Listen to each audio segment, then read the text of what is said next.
on continue sur les douleurs de dos. Là, moi, ce que je veux vous inviter à penser, là, vous dites, ah, j'ai mal au cou, c'est raide. C'est vrai. C'est inconfortable. J'accepte. Voyez-le maintenant selon ce qu'on est en train de discuter. Mon cou, c'est la connexion entre ma tête, la colonne vertébrale et le reste de mon corps. Si j'ai mal, douleur, ça égale tension. Tension signifie quelque chose qui coince. Quand quelque chose est coincé, ça génère un symptôme qui s'appelle la douleur.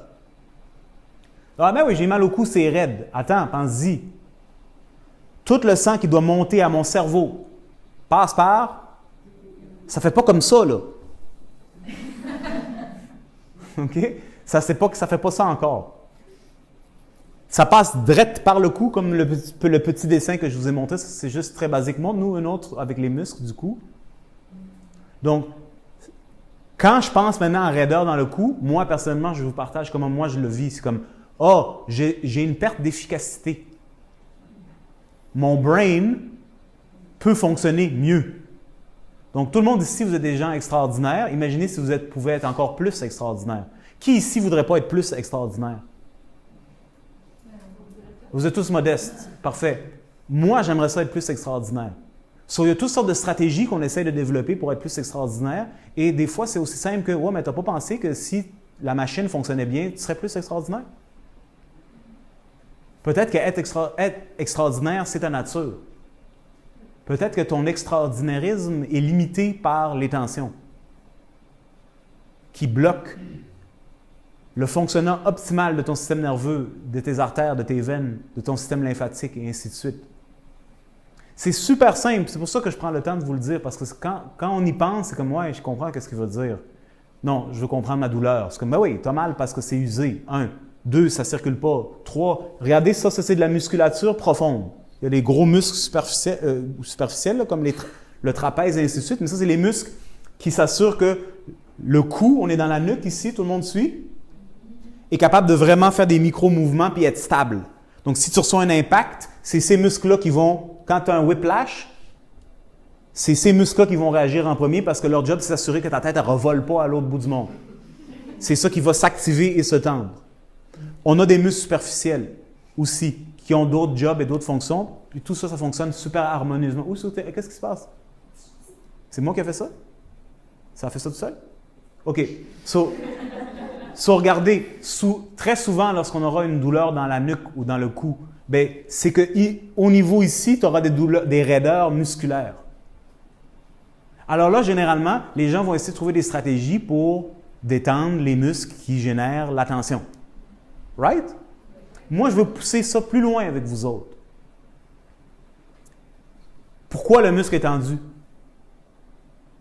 Là, dans certains cas, il y a eu un accident, c'est une autre conversation. Mais pourquoi le muscle est tendu en premier lieu? Moi, je suis en train de bâtir une tour, ça s'appelle une colonne. La colonne de Pise. Je mets les morceaux un sur l'autre. Si je prends en bas puis je pousse, je débalance. Bien là, ça veut dire que là, il y a un axe, right? Ça, c'est la position où est-ce que quand je mets les roches l'une sur l'autre, ça tient. Si maintenant je décide de bouger celle-là, tout en haut va être loose. Right? Ben, est-ce que vous pensez que le corps peut se permettre que ça soit loose? C'est ta tête, là. On ne sait pas n'importe quoi. Puis il y a une autre vertèbre, c'est en relation avec ton cœur ou tes poumons, ou ainsi de suite. Donc, les tissus, mais particulièrement les muscles, vont commencer à se tendre pour maintenir les morceaux ensemble. C'est comme quand quelqu'un te pousse puis tu te contractes pour pas que tu ailles trop en avant, tu te retiens. Donc, la musculature va compenser pour pouvoir maintenir un certain alignement. Vous catchez? Oui. Mais ça revient encore à la fondation de notre colonne vertébrale. Est-ce que tu peux me montrer la photo avec le bassin, s'il vous plaît? OK, donc, colonne vertébrale. Toutes ces briques-là doivent se supporter l'une sur l'autre. Fantastique, je pense qu'on comprend. S'il y a quelque chose qui affecte une brique, ça affecte les autres briques, puis les morceaux s'adaptent. Ce n'est pas la fin du monde. Le système de musculature profond compense en se tendant et s'activant pour maintenir une certaine stabilité. On est ensemble? Oui. Maintenant, pensez à ça. Ça, c'est ma colonne vertébrale, puis elle doit bouger dans l'espace. Il faut que quelque chose la soutienne. Oui? Qu'est-ce que c'est qui soutient la colonne vertébrale? Hein? Oui, on a découvert les muscles. Sur quoi est assis la colonne vertébrale? Avant des jambes.